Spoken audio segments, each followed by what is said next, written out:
Requesting connection. Established. Encrypted. We're live. The show you've been asking for. Advice, technology, and community. Linux first, all others second. This is Ask Noah.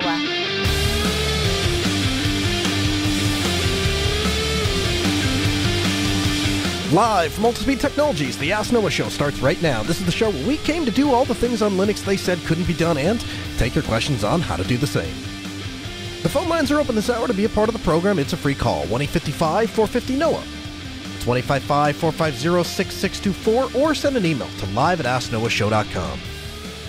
My name is Noah Chalaya. I am your host, delighted to be here with you as another episode of the Ask Noah Show kicks off this hour. FreeNAS 11.1 has been released.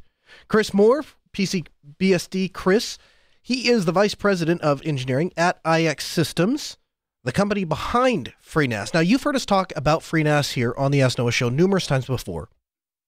I absolutely swear by it as a file server. We have it in exclusively for all of our clients. If we've put a file server in place, it is FreeNAS, and that's because of FreeNAS's robust reputation and their ability to handle really failure. Anytime a drive has ever failed, if it's on a FreeNAS box, I know without a shadow of a doubt that the client's data is going to be fine and that they're going to be able to recover.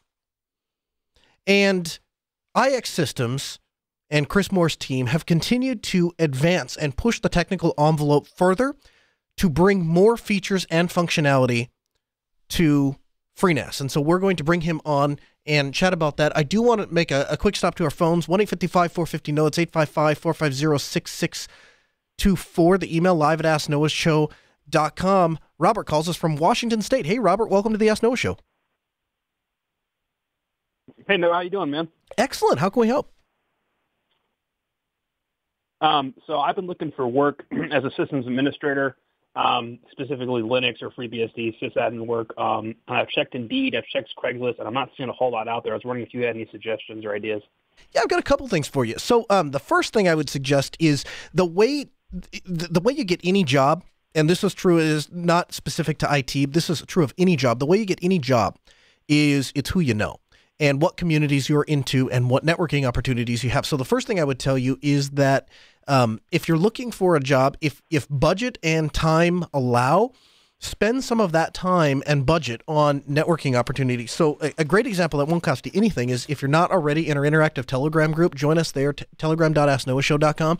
And I know for a fact that there are people in that group that look for technical talent in that group because they know that the Ask Noah Show audience is a technical savvy place. In fact, I'm hoping to bring a person on from the group that a connection has been made through open source Linux and obviously the show and say, hey, this guy got this job because of the connections he had. The second thing I would recommend, Robert, is take a look at Southeast Linux Fest. We get people hired. If nothing else, the thing Southeast Linux Fest's claim to fame is we get people hired. More people get jobs from attending Southeast Linux Fest than even Scale. And Scale is probably 4 to 5 times. Wow. Yeah, it's crazy. I mean, they occupy 2 big buildings in whatever city is in outside of Los Angeles, but they have a massive presence, and we get more people hired at South. And so I would recommend you check out Southeast Linux Fest, but a good start that won't cost you anything is just becoming involved in some of those groups, because you'll be able to say, hey, this is what I can do, this is what I'm able to do, here's my skill set, is anybody looking? And you'll find connections there. I almost guarantee it. Okay. Awesome. Thank you. I really appreciate that. No? Yeah, you bet. Thanks for the call. 1-855-450-NOAH. It's 855-450-6624. The email live@asknoahshow.com. Kris Moore, he's my guest this hour. Vice President of Engineering at IX Systems, ixsystems.com, freenas.org, on Twitter, PCBSD Kris. Hey, Kris, welcome to the Ask Noah Show. Hey, Noah. Glad to be back. Yeah, we're happy to have you. So FreeNAS 11.1 has been released. I guess let's start with this. Tell me what's exciting about FreeNAS 11.1. Well, slight change. It's actually 11.2. 11.2, I apologize. 9 months old at this point. My apologize. I mistyped my notes here. 11.2. Tell me what's new with 11.2. Sure. So 11.2, I mean, in many ways, the .2 is almost a misnomer. This is a big, big release for FreeNAS. This is a brand new UI. The middleware API has been fleshed out. Everything's properly API driven now. The UI is Angular. FreeNAS looks very visually different. Supports things like themes. We've overhauled plugin engine. So Warden has been retired. IOCage is brought in favor, which also has its own API and is much more powerful.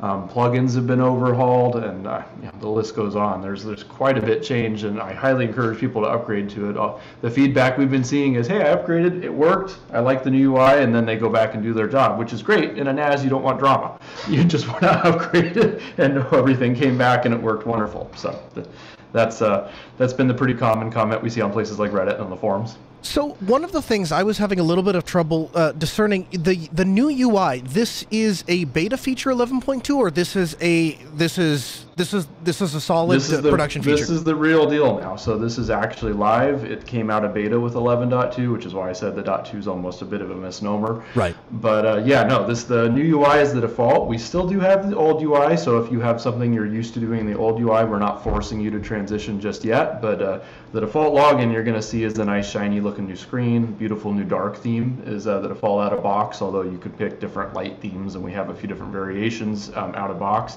Heck, you can even create your own if you're branding this for a company installation, for example. You could even put their logo colors and all that on it to make it look to fit in the environment a little better, right? And because it's Angular, guess what? You can use it on your smartphone now, which is something I've been doing with the old UI for a while, although it was painful. But the new UI just handles that a lot better. How much interaction do you actually expect users to have with the UI? So, for example, I mean, in my installations, and granted, I'm not under any delusions. We're a small shop, but at the same time, when we go to deploy a FreeNAS box, essentially we stick the box in there, we log into the UI and set everything up, and then we don't touch it again. I mean, we go in there and do updates, once a month or so, but we're not, we're not in there a lot.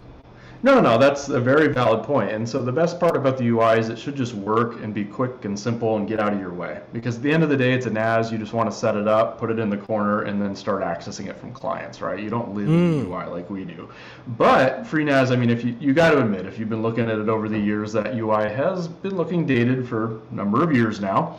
And, it's about new users, that first impression you make.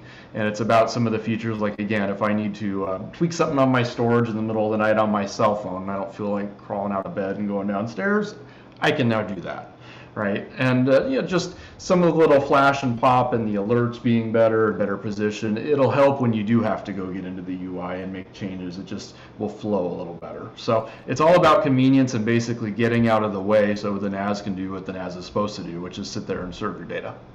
Oh, that's fantastic. I'm happy to hear that mobile is becoming at least somewhat of a priority for you guys out there, because I'll tell you what, Kris, I mean, as a systems administrator, I never am too far without my laptop, but there are plenty of times when I'm driving down the road, it's much easier to pull off to the side of the road and grab my smartphone off of the dock and just bang out a simple change than it would be to pull up my laptop, boot the thing up, connect to a hotspot, all of those things. So I'm glad to see that it's becoming more and more mobile friendly. And the UI, I just have to tell you, absolutely fantastic job to you and the team that have designed this. I mean, it just looks absolutely stellar. And, you kind of alluded to this, the approachability from a new user. If there's somebody out there and they're listening, they're thinking to themselves, man, I would really like a file server, but I don't know if I have the technical ability to set it up. I mean, the UI will walk you right through the setup, right? It's about as straightforward as you can get. If you understand some basic concepts as like disk and storage, and I want to set up a share, and if you want it to be NFS or Samba, it's going to do the rest for you. It's pretty straightforward. And we're actually going to see more changes coming down the road around that area too. If anything, when we ported over from the old UI to the new UI, kind of our mission in life for this iteration anyway was to not leave any features on the cutting room floor. We wanted to bring all the functionality of the old UI over, because just about every single thing or knob or button you see in the old UI has a story behind it. It was put there because there was some need. There was a customer, there was a group of users, somebody said, hey, it would be great if FreeNAS could do this. And we didn't want to take a step backwards as far as functionality went. So we tried to keep the flow and layout pretty similar and make sure that anything you could do from the old, you can do from the new.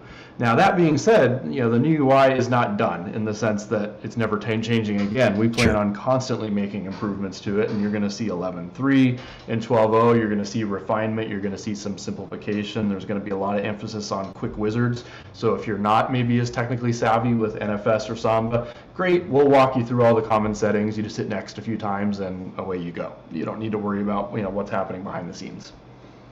I'm happy to see that. I was just thrilled. I mean, we jumped on top of it right away to reach out to you to see if we could get you on the program because I've been watching it in RC for so long, and it's like it's finally there, and it's super exciting. And talk to me a little bit about. I know you have revisited the Resilvering process so that the ability to prioritize it. Talk to me a little bit about that because that was something that was exciting to me as well.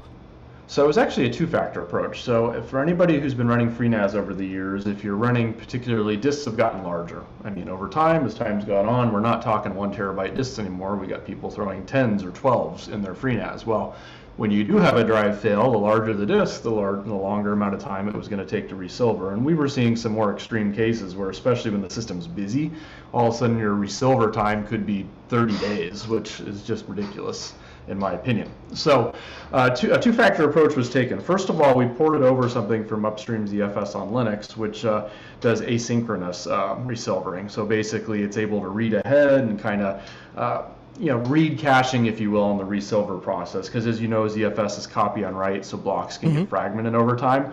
So basically what this does is the more fragmented your pool is, the better the performance will be, more like it's not fragmented. It'll treat things more as like linear sequential reads, which is great. So that's going to improve times just across the board, especially as your pool gets fragmented over the years. And then the other side of it was we added a priority. So now you can go in and say, I'd like to bump the resilver priority up, so maybe on the weekend or at nights when I'm not actively using my NAS, I'd rather give more priority to that process and not interrupt it for every little request that comes in from the system. In other words, by default, we're always going to try and serve your data up as fast as we can and service clients. But in this case, you can say, you know what, between midnight and 5 a.m., that's not as important for our workflow, or the family's asleep by then. Right. So don't interrupt anything. Give it 100% of resilver and go, and that'll help just speed up the process as well. That's fantastic. And as a guy who works inside of data centers and works for a lot of clients that expect their systems to be up and running Monday through Friday, 8 to 5, but I've got the weekend to play, let me tell you, a heartfelt thank you. You're welcome. Well, we all needed it. I mean, we're FreeNAS fans. We're users. I mean, we do this obviously for enterprise, for our big TrueNAS customers, but most of us, just about everyone in the engineering department and most of the company has a FreeNAS at home somewhere. So, I mean, the things that annoy us or we want to see get better, we're going to work on as well, because we want to make our lives easier. Just like the mobile thing was a great example. Early on in the UI's life cycle, I really stressed to the team, like, man, I do a lot of this on my cell phone now. Like, I'm home late, I'm in bed, oh crap, I need to go change something. I'm going to go log in on my phone. I'm not going to go get up, walk downstairs, and fire up a computer just to make a simple settings change. Or my son needs his jail restarted because he screwed up his Minecraft server. That's another story. But making my life easier. So let's talk about that. One of the things that has been extraordinarily compelling on FreeNAS is the ability to add applications, to add jails, to add functionality to your file server, and that's something that I think you guys have been on the bleeding edge since the beginning, and now obviously everybody's emulating, but I think you were first. And so as we look at that, obviously a big function of 11.2 is preliminary Docker support, and this is being delivered as a VM based on Rancher OS. Talk to me a little bit about that feature. Yeah. So if you're a Docker fan, if you're used to that, if you're comfortable in that environment, we basically will have a prepackaged Rancher OS that you can just fire up with a couple clicks. You don't necessarily have to do any special setup. It downloads it in the background, fires up Rancher OS, and at that point you are presented with a login or terminal, and you can go ahead and start running Docker or use their web UI if you so choose, and administrate all your Dockers through that mechanism. Storage you'll access by setting up Docker with NFS shares. So that'll feed it back into your FreeNAS box, because again, it isn't a VM, has its own file system. But you'll most likely want to pass it through as NFS into Docker, and at that point, you're ready to use Docker. And if you're more of a FreeBSD fan, like many of us, then you can use jails and not have to have a VM penalty. Do you? So I guess can we dig into that a little bit? So it's available as both a jail or a plugin, and it's available as a full-on VM. No. Well, so Docker's is a VM. So just to make the audience aware, maybe if you're not coming from a FreeBSD background, Docker is a very Linux-specific technology. Right. It requires Linux kernel, needs C groups, needs a lot of very Linux-specific things. That's fine. So obviously on FreeBSD, we're not going to go run native Docker because Linux. So in our case, what we have is we have a kind of a two-pronged approach here. We have jails and plugins, which are FreeBSD native. So that's, in my world, that's actually my preferred way to run things because I'm not having to run a VM, I'm not having to spend memory. Jails are about as lightweight as a Docker. Matter of fact, you could say they're the original Docker from back in the 90s. If you remember back in the day when you ran a web server and had 10,000 Apache processes for different customers, those were all FreeBSD jails for the most part. I mean, that's how far back that goes. Technology's been around a while. So in my case, I'll run Plex on a FreeBSD jail. It's native, it works, it has GPU pass-through now, by the way, which is kind of cool. And then if I have some Linux-specific application, maybe something that's not open source, that hasn't been ported to FreeBSD, which if it's open source, odds are it has, but occasionally you need to run something commercial, you'll go fire up Rancher OS, fire up Docker, or if you just prefer to live in that environment because it's your normal workflow, great, you would fire up Rancher and administrate it through Rancher's UI. And this, I mean, obviously, this is kind of implied since it's included in the 11.2 stable release, but this is production ready. You recommend that people go out and use these features in a production environment. Oh, yes, for sure. Matter of fact, I'm really proud of the team and for this release. This release shows the effort. We have a QA department that just spent countless hours on this. FreeNAS, we're trying to improve the reputation of it as we go forward. We'd like to see the bug counts come down, and I'm pleased to say this last release was one of the most solid yet, which is amazing for all the new functionality that went in. But that's part of the reason why we took the long delays between RCs. We were really just hammering it internally, trying to make sure we got everything we could before it went out the door. And I think, the results speak for themselves. Our bug tracker did not blow up, and the world did not end the day after we released it. So, knock on wood, things are looking good. And you're having the majority of people that are, I shouldn't say the majority of people, but there's a significant portion of your user base that has upgraded to 11.2, and things are still running fine. Yep, things for the most part seem to be running fine. So, obviously there's some learning curve involved. We have people who are very familiar with the old Warden and are now moving to IO cage jails. So there's a little bit of re-education and training we're having to do around that because it is different interfaces, but the functionality seems to be there. That's awesome. I'm really happy to hear that. Is there a version past which you would say don't upgrade directly to 11.2 because you may run into some issues, or We tested all the way back through the 11 series, so I'd say if you're on an 11.0, 11.1, I mean, I've even upgraded from a Nightly's from 6 months ago straight to 11.2. For the most part, that seems to work. I guess if I had to put a caution somewhere, if you're on an older 9 series, maybe a 9.10 or 9.3, maybe take an iterative upgrade, try and upgrade to like an 11.0 or one of the early 11 series first, and then make a hop from there to 11.2, just because you are coming from many years ago now. Outstanding. Talk to me a little bit about the cloud integration, right? Like that is a huge feature, and it's something that I have. That's what actually originally put it on my radar. Is a couple of listeners of the show reached out and they were like, "Hey, did you see this cloud integration thing? This was absolutely fantastic." And I went, "Oh, 11.2's out. That's fantastic." Talk to me about the cloud integration. That's an exciting feature. So we've had that since 11.1, which basically it's the ability to synchronize or back up your files from your local storage to an S3 provider. So it could be AWS, could be Backblaze. There seems like there's a new one about every week these days. But the point is, you can now say, I'd like to do scheduled backups, incremental backups to various S3 providers. And then 11.2 introduced some new functionality around that. We exposed encryption. So you can now say, I'd like to encrypt all my files on the FreeNAS host before they're sent up to S3. So if you're using a public provider and don't trust their security, which some of us are very paranoid, that's a very welcome feature. And then 11.2, we added a lot of new providers as well. There's, I don't even remember the list off the top of my head. I think there's like 12 altogether that you can pick from now. Most of the main ones are there, but you can definitely set them up. And then a little other tidbit a lot of people don't know about FreeNAS, which they're slowly discovering, is FreeNAS can act as an S3 host as well. Doesn't have to be just the client, yes. So if you go into services on FreeNAS, if you're on 11.2, you'll see that there's an S3 option you can flip on. And that basically will turn your FreeNAS into an S3 compatible host system. So now you can go to another FreeNAS or an app or anything which can speak S3, and you can point that at your FreeNAS box and be sending data to your FreeNAS or TrueNAS, either one. And yeah, it'll basically look like S3 up in the cloud. You've basically become your own local cloud provider. And where this is really helpful is you're a developer, or maybe you're a user, and you're normally just putting stuff up in the cloud, and you get charged for that, obviously. But maybe you don't need to have all that data live there. You'd rather do some on-prem because it's faster, of course. You're not going over your WAN. So that's a really attractive option. It's an attractive option, and it also encourages people to own their own data and to not be reliant on the cloud. So I like that you're giving people both sides. You can get there either way. Is there a particular backup service, or maybe I should say cloud service, that you recommend syncing your data to? And the reason I ask is because we have a number of clients, and they ask us all the time about backup solutions, and obviously they're all running FreeNAS, so it would be nice to know this is a particular service that is particularly designed or works particularly well with FreeNAS. Sure. So really, as long as it speaks S3, they'll all work. A lot of our customers and users are going to go to Backblaze. That seems to be the preferred one, just because of the cost value. But we have a fair, healthy amount going up to Amazon S3 as well. So I mean, it's really what your environment's already used to.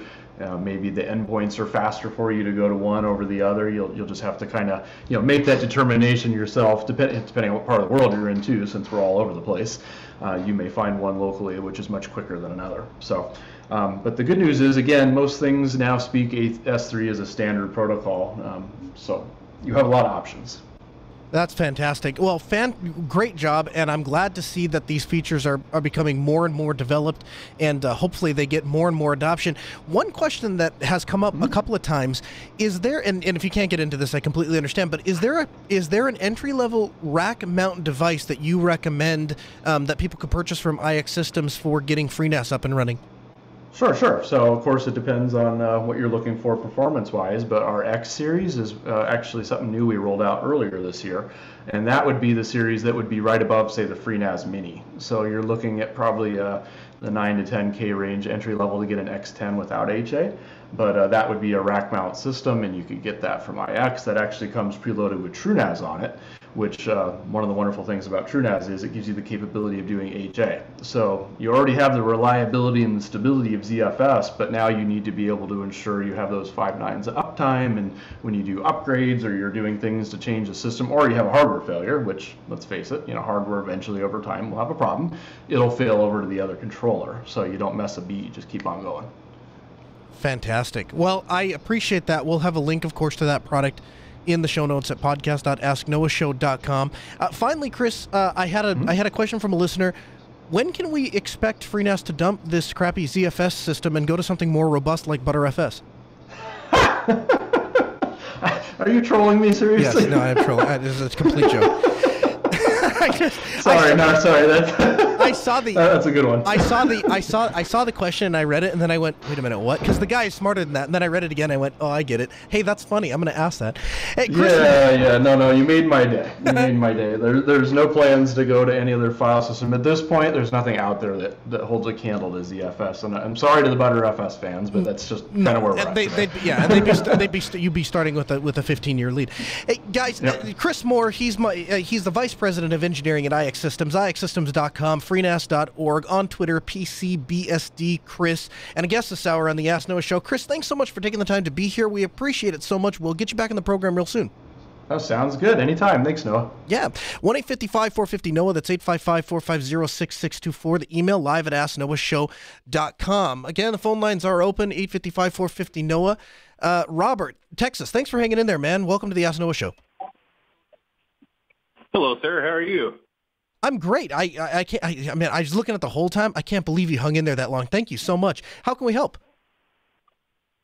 Well, actually, you just answered my question. I don't know if you remember us talking on Telegram or not, but I'm Control Systems here in Texas, and my office manager is letting me redo his network, and he's letting me put in a rack mount, the whole 9.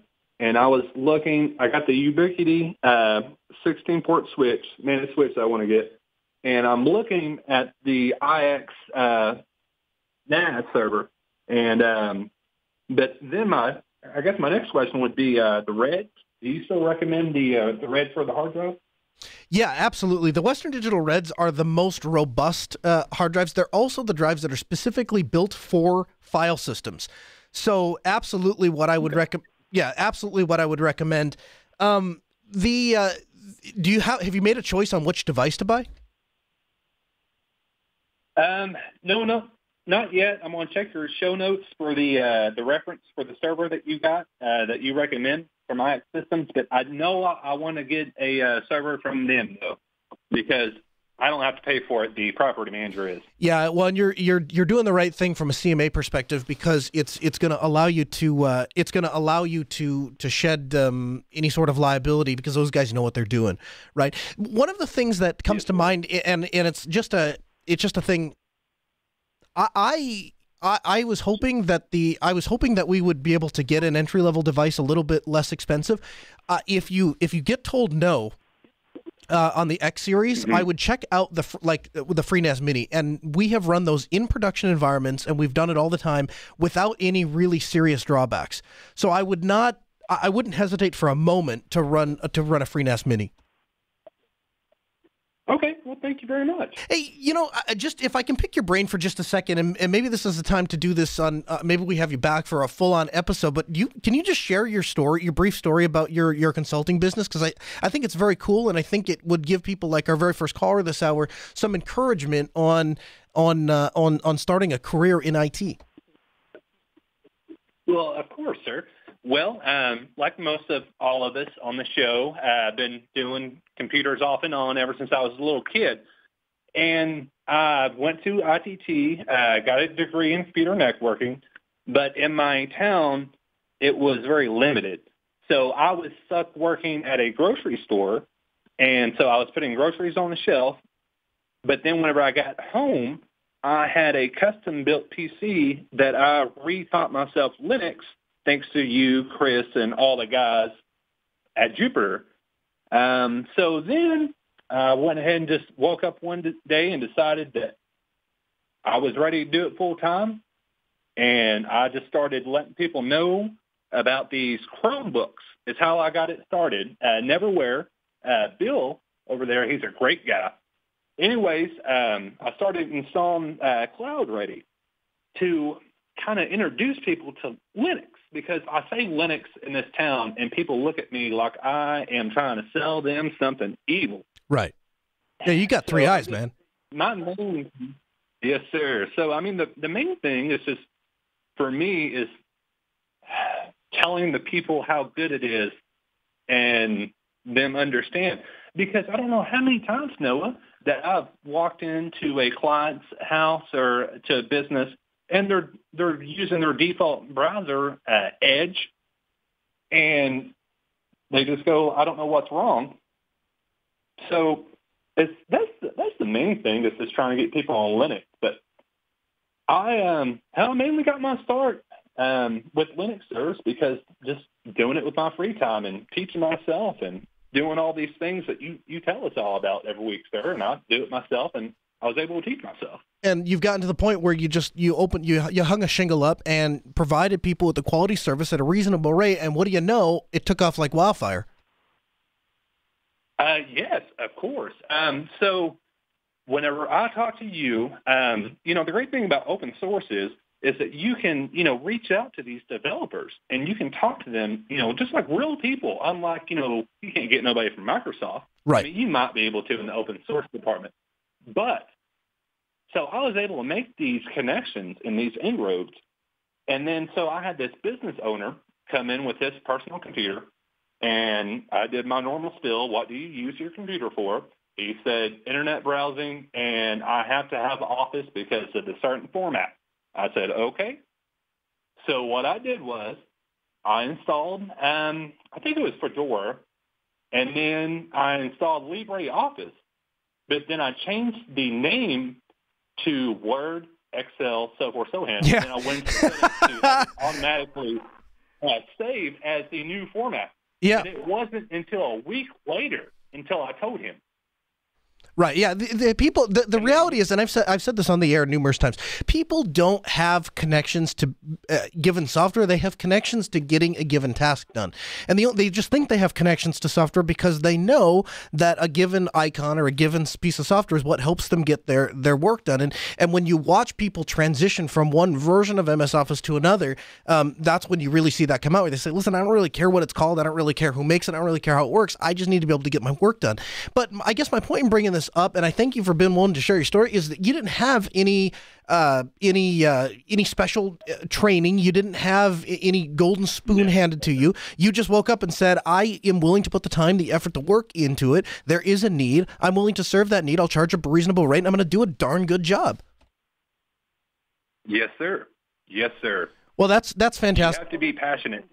Yeah, passion does. And no matter what you do, you have to be passionate. Truer words were never spoken, Robert, and I thank you very much for the call. And I have talked to people about this before. I'll get people that will sit down in my office and say, hey, Noah, I would like to come work for Altispeed Technologies. First question I ask anybody that sits down at my desk, why? Why do you want to work here? Why do you want to work in IT? And not an insignificant amount of time, I get the answer, well, I know that there's a lot of money to be made in IT. And I always tell people, if that's your goal, you probably want to find a different career. And I'm not trying to be mean. There is a reasonable amount of capital to be made in IT, no doubt about it. But the people that are good in this career, in fact, the people that are good in any career, it's not because they get paid a lot of money. They're good at it because they're passionate about it. And you're not going to be able to compete with that. And that's one of the reasons that Altispeed Technology stays the leader in IT services and what we do. Because you're going to have a very difficult time. If you moved to Grand Forks, North Dakota, and you tried to compete with us, you'd have a really difficult time doing that. And that comes off very arrogant, and I don't mean it to be. But the reality is, I get done doing my day job at 6 p.m. I get done doing work, and then I come and do a free radio show where I tell other people how they can do that same thing. Then I get done with that, and I start researching and playing with technology so I know what to talk about or what to sell to customers, what solutions are going to fit their problems. And then I get done doing that, and I start playing with stuff at home for things that I want to do because I think it's fun. I've been working on a home automation project. Hopefully we'll talk about that on the show a little bit in a couple of weeks or a couple months when it materializes a little bit more. And I go back and forth. And so that's what you're competing with. You're not competing with a guy who works 8 to 5. You're competing with every waking hour. I'm doing something pseudo-technical because I just love it, because it's passion. It's raw, unbridled passion. And it's the kind of passion that I take this stuff and I live it. It's not just a job. It's not just a job. It's not just an 8 to 5. So you need to be prepared for that. And so the people that are going to succeed, the people that are going to do really well, are the people that understand that. And if that's you, if what I'm saying to you, you're like, that's me. I sit at home and I play with this stuff all the time. Then my question to you is, are you making $70,000, $80,000? Because there are people that will pay you very well to do those same things. You can have a second career. And we're here to help you do that. One of the things that we're launching, have launched, I guess, is tutorial sections. And we're going to start producing video tutorials back like we're doing the last days, where you can gain a new skill. Our first video is up. You can check it out. It'll be linked in the show notes, podcast.asknoahshow.com/105. And it's a tutorial on WireGuard. So if you've ever wanted to set up a VPN solution, but you didn't want to spend all of the time it traditionally takes to set up a VPN, well, now you can do that. And we've got the guide. We've set it up. We'll show you exactly how to do it. It takes less than 10 minutes. And in a couple of years, when this VPN technology matures a little bit, you'll be able to go out and do that for clients. And at that point, you'll have been playing with it for a couple of years because you heard about it here first on the show, because you learned how to do it before your competitors. It was ever even a twinkle in their eye. And that's what's going to keep you ahead. That's what's going to keep you at the front of the game. And we're going to be working with Steve Ovens from Red Hat, and him and I are going to team up, and we're going to create a tutorial section on getting you the RHCSA. That's Red Hat Certification for System Administrator. And that's going to help a bunch of people. I really believe that is going to help secure jobs. And that's what we do. That's what we do in the program. We help you become the best technologist that you can be, because as the caller just said, it's not just a job, it's passion.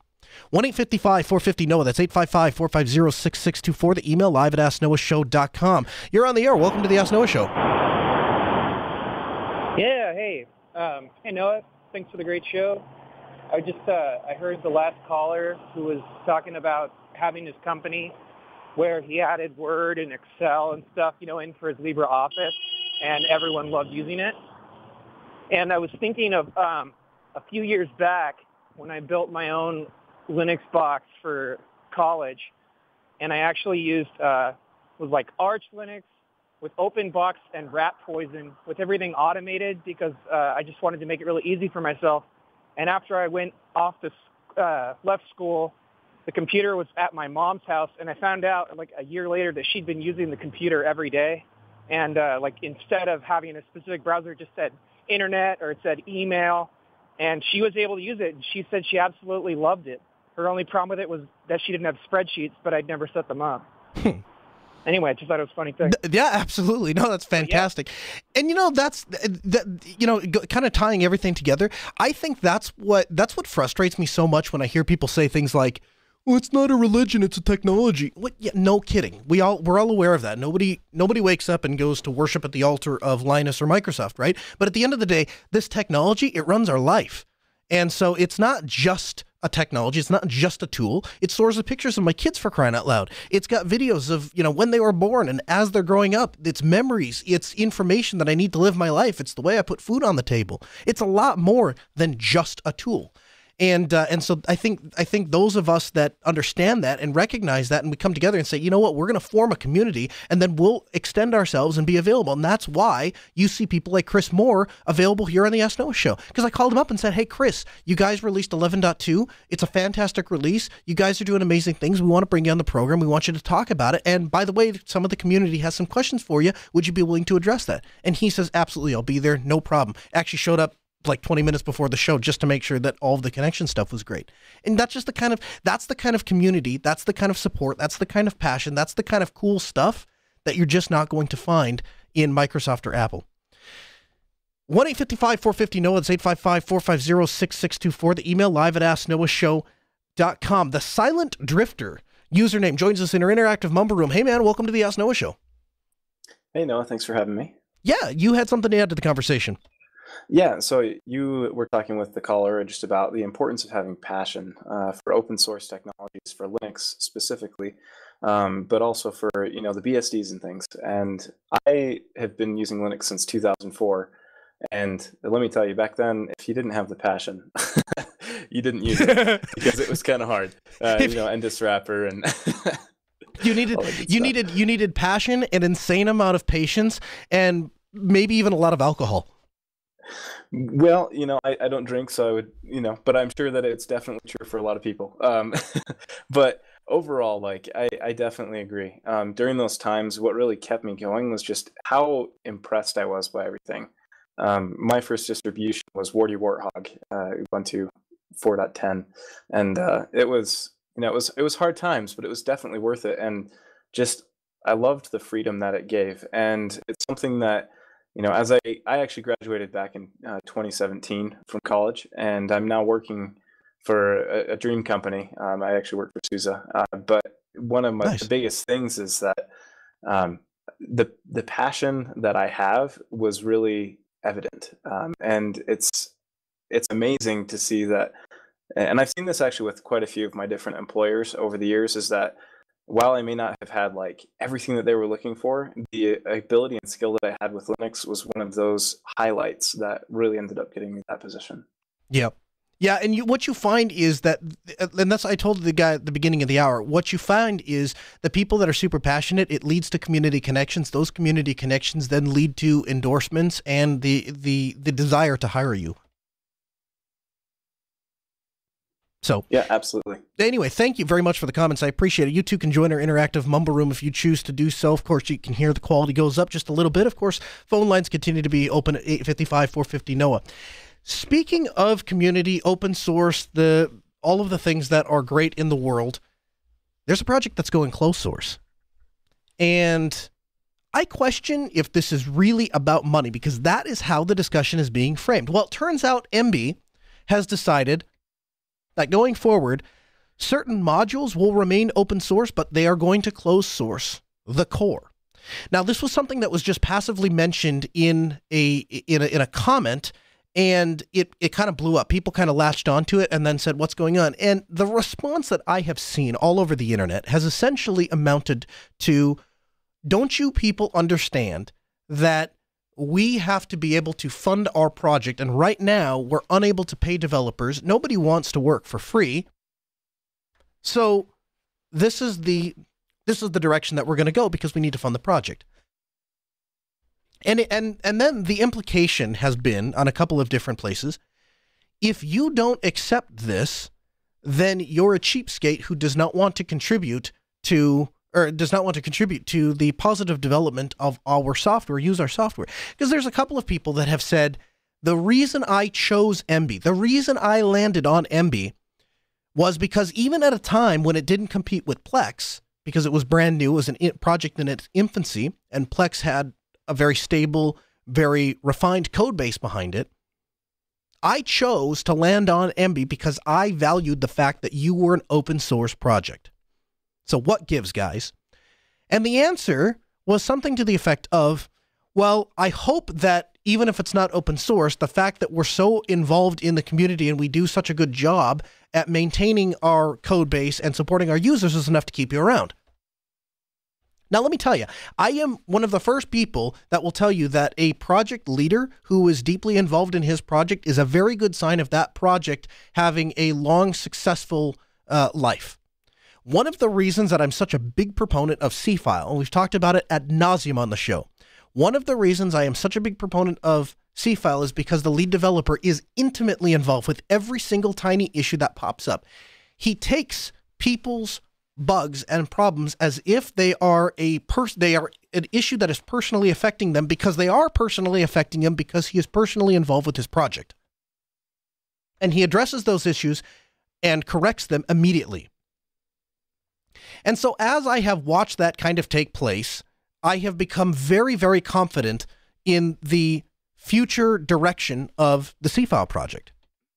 So it does speak very well to Emby and its future development that the developers are so intimately involved with their community and take criticism and discussion and bring that back and then act on it. So they support their users. And that's a good thing. So I'm not denying that at all.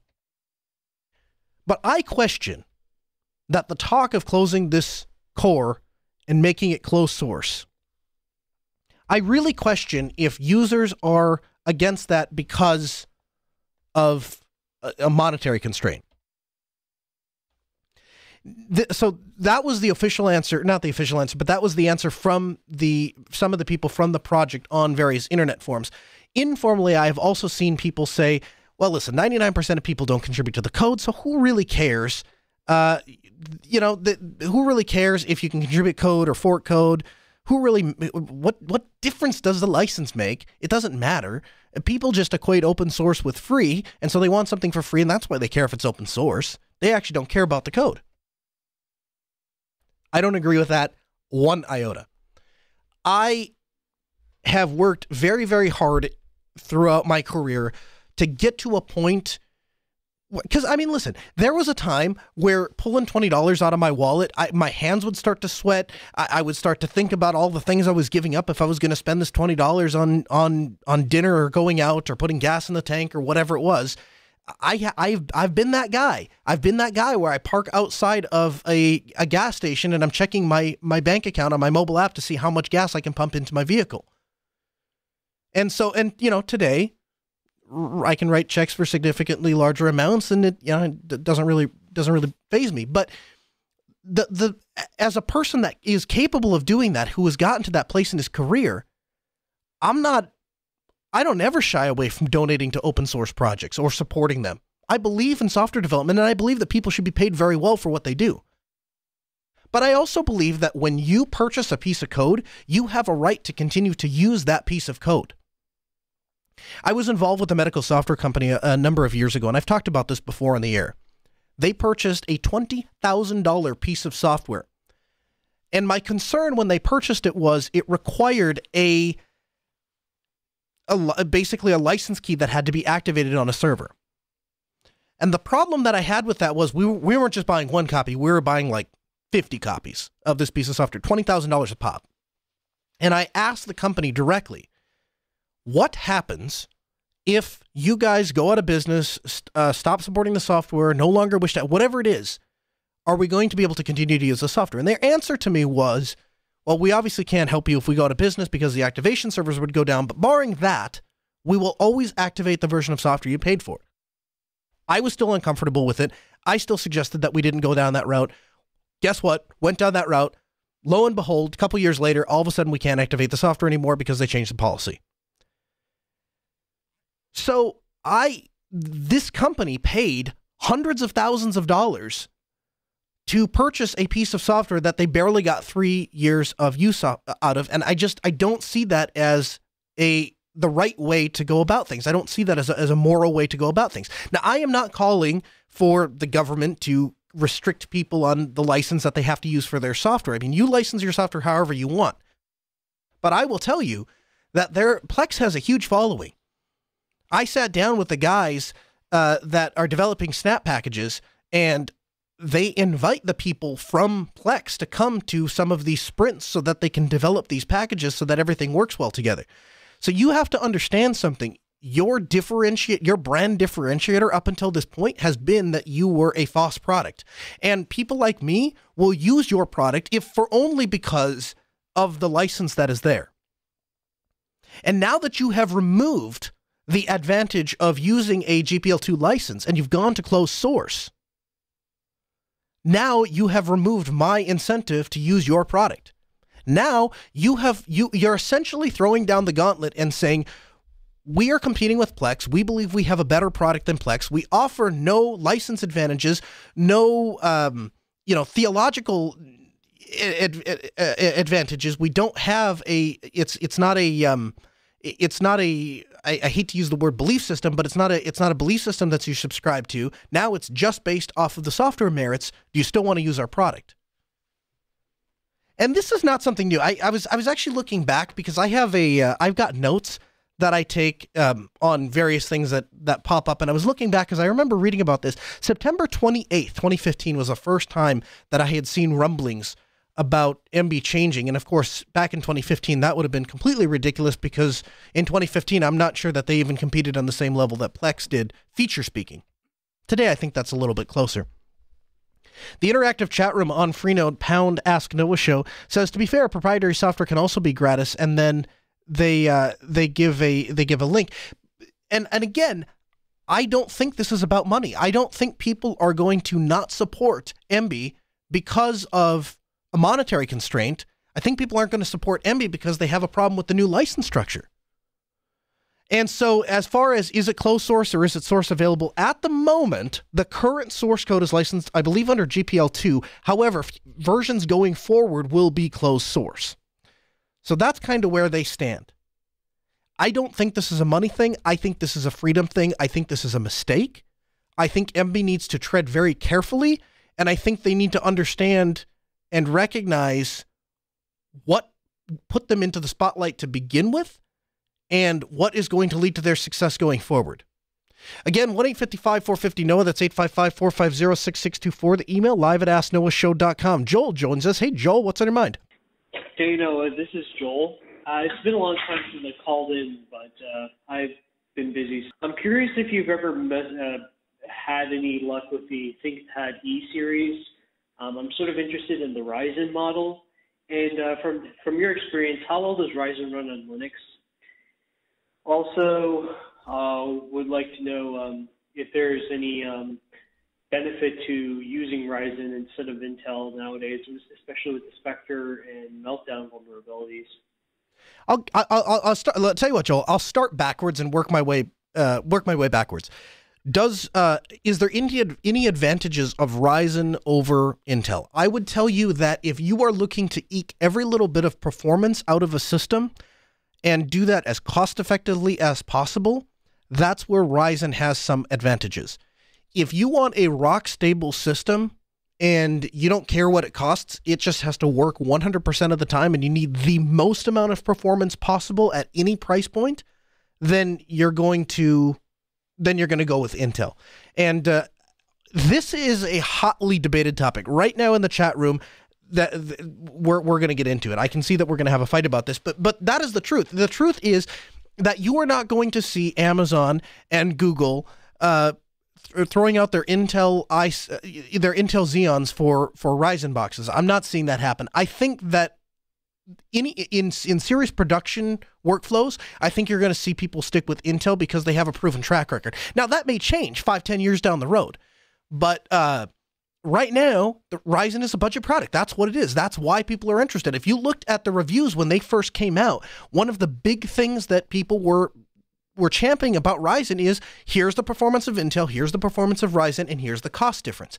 If you're purely talking about the technical differences, the performance differences, if you're purely talking about power differences, then price doesn't factor into it at the moment. You can just say this is a better processor because it's a better processor. Oh, by the way, it happens to be cheaper, but these are all the things that makes it a better processor. The issue is, give me a Ryzen processor and I will give you a better Intel processor. And that goes for anybody. Right into the show, live@asknoahshow.com. Give me a Ryzen processor, leave price out of it. Just give me a model of Ryzen processor that you don't think I can beat in pure specifications.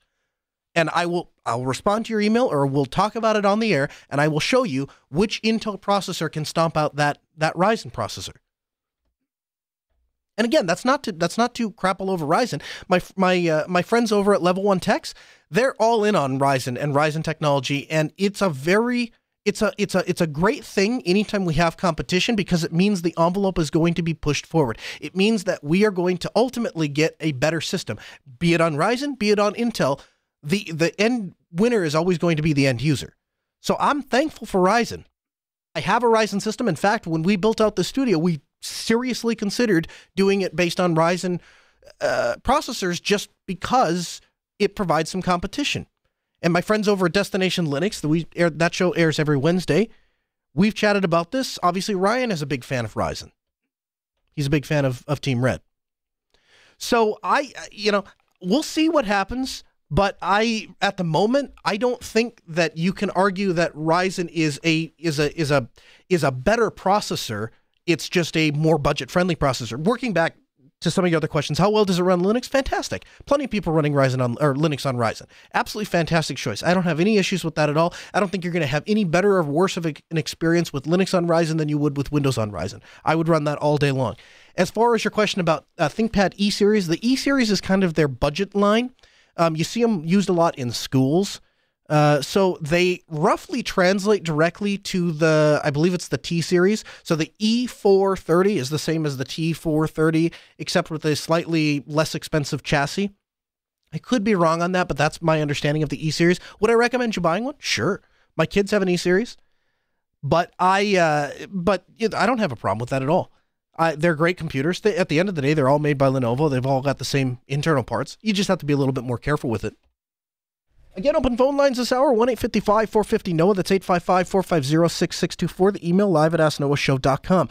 The Linux kernel is headed up by the Linux Foundation, and I guess the main site for Linux is linux.org. Well, this last week, linux.org was defaced. And they essentially posted, do not Google this if you have small children around you, but there is a meme called Goatsy, and they reenacted this meme and posted a very graphic picture on linux.org. They also wrote, "Get owned Linux nerds," and then they proceeded to publish all of the personal information from a transgender Linux developer by the name of Coraline. And we have talked about Coraline on this show before. Let me be clear. I don't think that Coraline and I agree on much. I don't think we agree on much from a socio-political standpoint. I don't think we agree on much as it relates to the code of conduct that was recently published for the Linux kernel, which Coraline was a huge proponent of, and I was a huge... I guess I didn't really care one way or the other. I mean, you do you. That's my opinion. You do whatever's best for you. You guys are the ones that develop, and girls are the ones that develop the Linux kernel. You do you. I'll stay out of it. But I don't think Coraline and I agree on much. This is childish. This is childish. It is immature.